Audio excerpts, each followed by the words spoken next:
first one we usually double knot it. This one. Then that one. And then you go on the other side underneath the skin.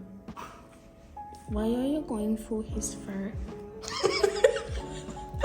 Come do your homework, sweetie. But are you doing surgery? Then you hold it like this. You hold it with that and then you realize it's like this direction first, like that direction, then that direction. So you're not tying the same direction each time. You understand? I missed out a week of hospital because I have a lot on my plate right now. I have exams coming up and I feel like I don't know anything. Like overall, like the imposter syndrome kicked in last week and I'm like, alright, I need to stay home and study. So I stayed home and I rested and then I studied a little bit. So I feel a bit better now. Ready to take on a new week. I see what can go on for me. I don't know. I felt kind of bad because alright, you're supposed to see patients before rounds begin, right? But if you come and you don't fully see the patient before rounds begin, rounds is where we discuss the patient. So if you're not finished examining the patient, it kind of it's like incomplete. There's nothing for you to work off of for that day. You probably have to just look back on the previous day and it just slow up things. So I kind of felt bad about that, but I got to finish the patient eventually and take some blood and those kind of stuff.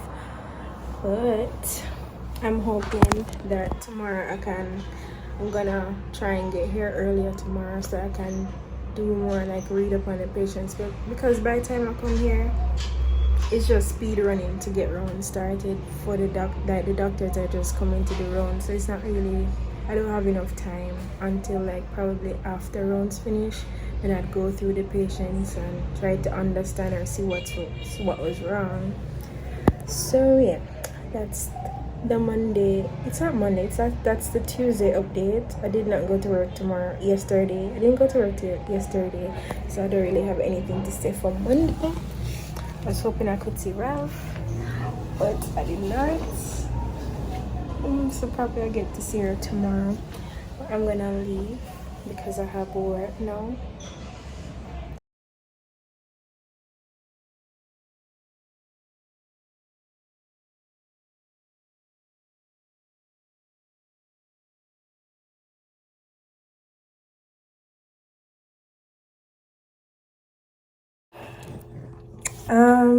Right, morning. So I started peds yesterday, but I was too tired to actually talk about what was going on.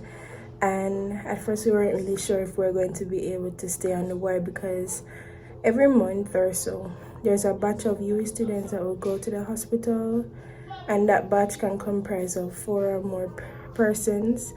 So it's like, imagine being on a pediatric ward with a lot of like people, that's not really that good. So we found a way to make it work somehow, and so I'm just so blessed that we got through that. Everything's so different over there, like the vitals and also the drugs you have to calculate by weight and all that. So it's like way different from ONG, but at least we have some like background knowledge on some of the things, but it's going to change slightly because we're dealing with kids and babies, like neonates and toddlers and children of all sizes and ages. So also the ward rounds are really long. Like that's the longest I've ever stood up for. It's just reviewing the patients and just writing down the drugs that they use on this ward and the dosage and how to calculate the dosage, because that will be important for like especially the plan part of you soaping a patient. So that's what we're doing, and then we got like a little introduction to the ward and some things, like some topics that we need to know. Also, I've been watching him. I've been watching him from high school days, but his video on asthma is really good because he goes into like the pathophys first, and then the treatment and signs, and then prevention. And so, like when you see him draw it all out on the board, you tend to remember a lot more, and it's not that hard to understand like some other people. I like him.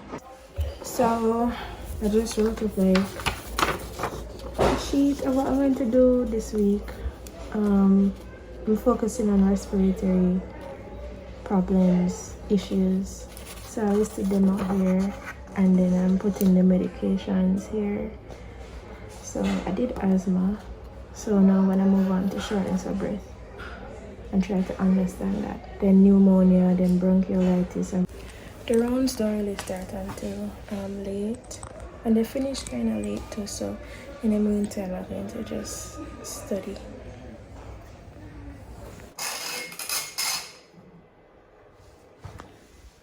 I'm gonna be doing an ultrasound. Yay!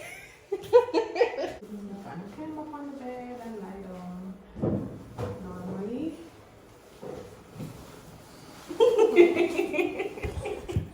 Alright, so this is the curvilinear probe that we use on abdominal ultrasounds. So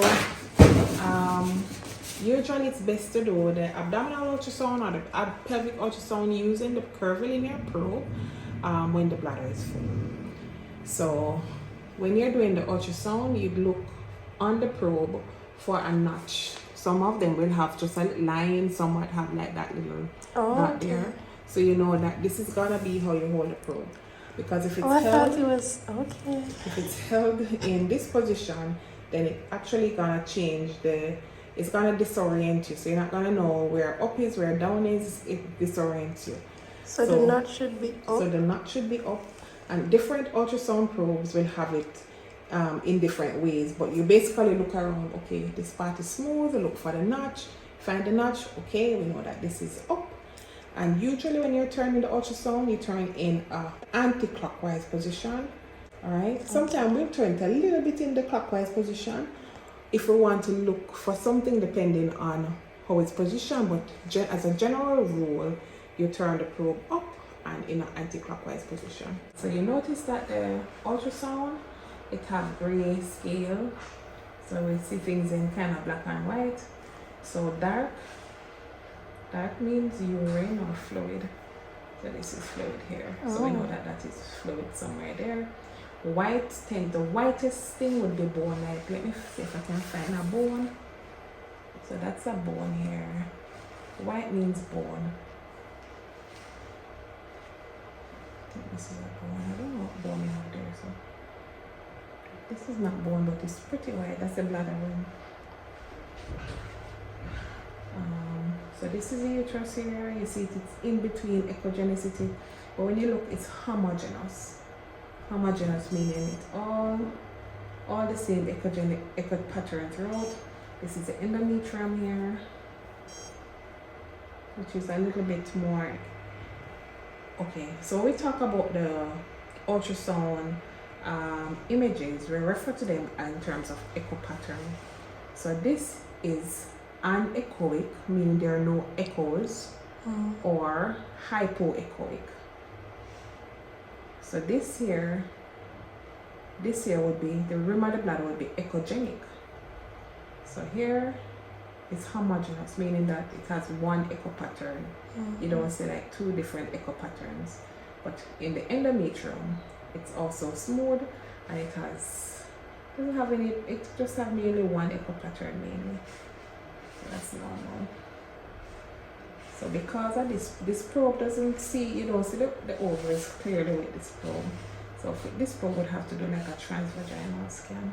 Transmit quickly and efficiently along your nerve cells. So you can think if myelin is affected, then the transmission of your impulses are basically going to be slowed down.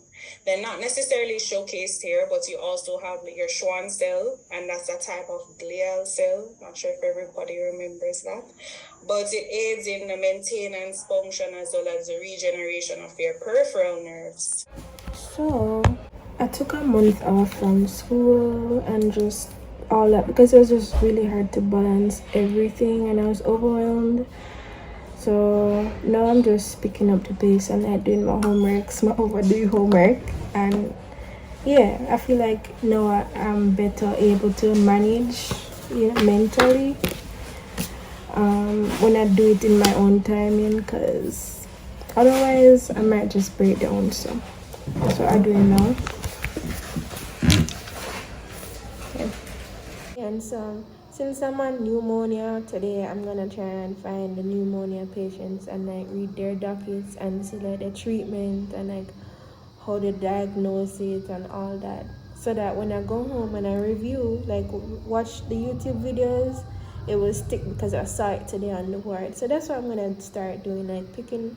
Right now I'm focusing on respiratory diseases and just finding the patients with those said diseases and just studying them and seeing the treatment and getting to know them from the dockets. So yeah, that's what I'm here doing and shadowing the interns. So I'm sticking to one intern right now. I'm just following her and seeing how she does stuff and asking her questions. Rounds take long to start. I think it's like around 10 and probably around start like 11. I don't know. But I'm here reading still. Yeah. Anything I don't know, I'm just Googling it. Or looking for it in the textbook. The textbook that I use right now, I got it from a doctor. It's called the Nelson's. I don't remember the full name, but I'll just put the picture right here. And hopefully you can find it if you want. So it's after 4 now. When it's 4 o'clock we can go home, but but I'm gonna stay because I want to watch a surgery with my auntie. She's gonna do that one.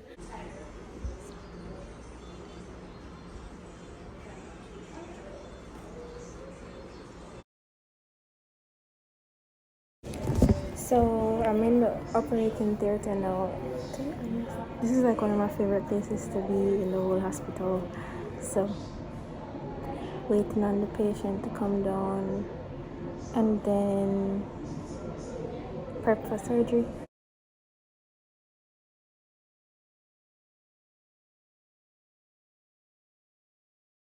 So something happened. Nothing bad, but surgery won't happen right now. So I'm home. I'm going to sleep. And if it gonna happen tonight, it might go. It depends on what time.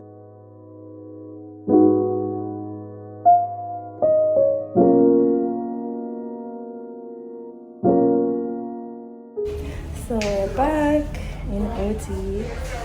I'm going to change because obviously this is clean. So I have to change into an excuse that I bought. Yeah.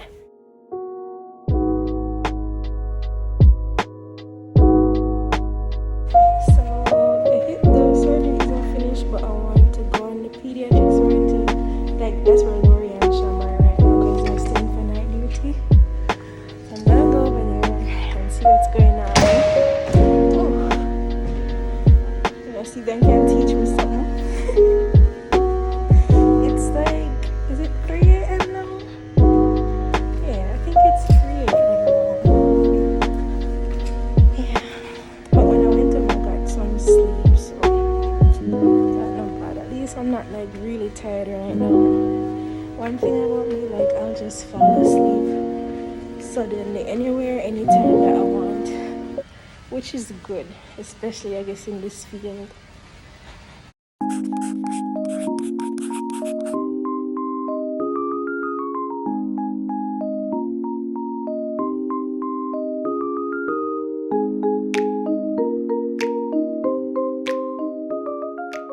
Good morning. So right now I'm home because I'm sick. I am sick. I have a fever. My head is hurting me. I don't have COVID. Although I might just retest it. I know I don't have COVID because I already tested myself. But today I'm gonna study bronchiolitis. while I'm here at home. So that's what I'm doing now. I started off with making notes on my phone, but then I feel like writing today, so that's what I'm gonna do. Let's see if I can get this topic out of the way. Yeah, we got home last night around 4:30 a.m., which isn't bad, and I woke up around 8. And I decided, I'm not gonna push myself to go in today when I feel like this and my head feels so heavy. I haven't recorded anything in over a month because so much has happened in my life. I need to just sit down and explain everything, but I'm gonna close off the video here and start a new one. I have so much footage that I haven't edited as yet, and I feel like I'm just gonna not and just start fresh next week when I go back into work. But yeah, thanks for watching this one. I actually don't remember what was in this video, but at this point I'm just gonna put it out and share it with you. So yeah.